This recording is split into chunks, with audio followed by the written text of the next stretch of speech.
3-story condo thing that's being built by the river. It's got 60 parking spaces with 47 units. Now, if anyone thinks that isn't going to put parking under Roseanne, Marsh, all the rest of the streets down there, it's going to. And in terms of getting out, the circulation, it's going to be a combination of both. It's not one or the other. And the chances of us suddenly changing that culture.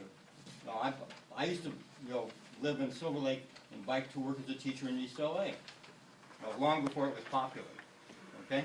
I don't do it anymore. 58 units. At any rate, so I'm in favor of that. But in terms of planning for Eden Valley, to assume we're going to solve the problem by people using bikes instead of cars, I think it's overly optimistic. And I think that we're going to have another part that sort of been said is when that fire was here in the river, there's a huge safety issue. They had trouble getting to the fire. And then any of us within the community, the only way that the paramedic ambulance is going to get here is by helicopter. You have anything on the freeway or a disaster at Dodger Stadium, which affects us. No one said a thing about traffic from Dodger Stadium, or the disaster of Fletcher and Riverside. In terms of traffic, without the 3,000 more people here.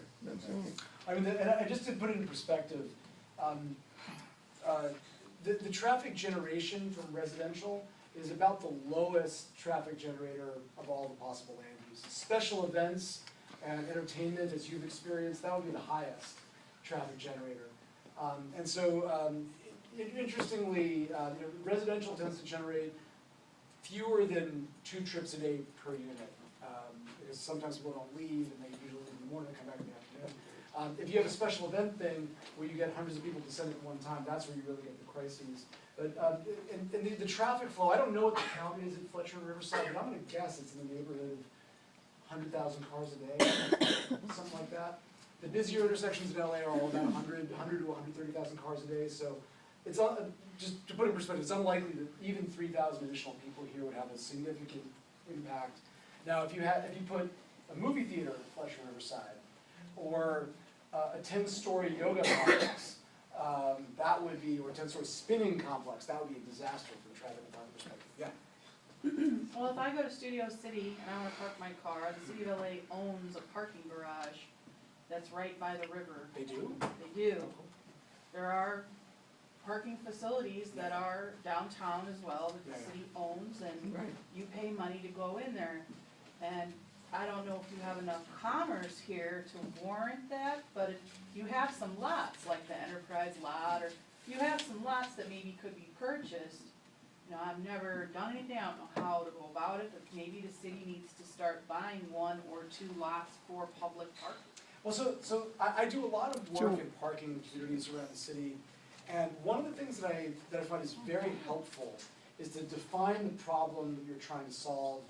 And sometimes it's a real problem that we experience now, and an example of that would be on, say, in West Hollywood, we looked at a situation on Melrose Avenue where people couldn't find street parking to get to the stores there. The stores were suffering because they couldn't get their customers, they couldn't get their workers, all that other stuff. And we were able to go in and collect data that showed that the street parking was basically always full, and somebody would have to drive around the block 18 times in order to find a parking space. And we were also able to collect data that showed that all of the public parking that the city owned was almost empty off the street.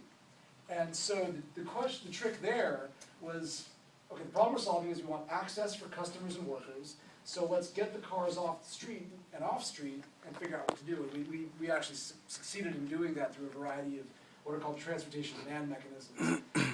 Other communities we go to, say we have a parking problem. Atwater Village was an example of this. They said, nobody can park. And we did a study and we said, well, it turns out that even when it's at its most crowded, there are 3 or 4 spaces on every block where somebody could park. And when we showed people the data, they said, oh yeah, that's true. So it turned out that the parking problem there was purely people think this isn't quite working and it must be a parking problem. So sometimes it's pure perception, sometimes it's reality, and sometimes it's what I think I'm hearing here, which is it's sometimes a problem, usually not a problem, but we're afraid it's going to be a problem if things go a certain way. I think I just did. If this isn't planned right, we are. I can speak. I fear that the issues with traffic and parking will only be compounded. That's why this is important. Cool. So let me ask you this, if the neighborhood were going to work the way it should work, how would traffic, parking, and transportation feel?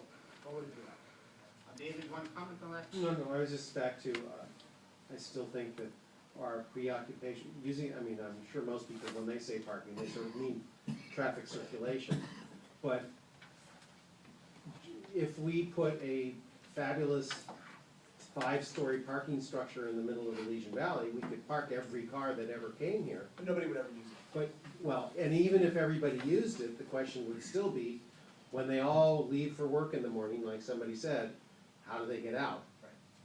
So to you, circulation is a much bigger issue than parking. To me, Because I don't circulation even is a- see how parking is the problem. The problem with parking now is that people, you complain people have too many cars, well, that's the people who live here now. The people convert their garages into things other than parking spaces.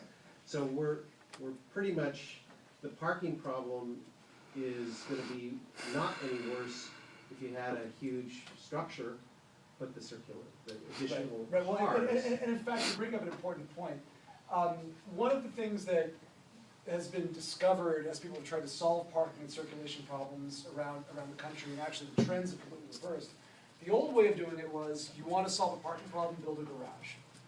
And we tried that for years. And it's, the Studio City garage that you were talking about, actually, from what I know about it, it's heavily underutilized. I was sort of joking when I said the city has one, because like nobody really uses it. Even though there's a major parking crunch on the street. What we found in West Hollywood, despite literally at thousands of spaces, and the meters were full, and in fact we just did a study in Westwood where we found at peak, there are more than 6,000 spaces off-street available to the general public. And the meters are completely full and nobody parks off-street. And the reason for this, there's a professor at UCLA who some of you might have heard of, Don Shoup, a controversial but pretty amazing intellect, who said the reason for this is that as long as people have free or inexpensive parking on the street, they will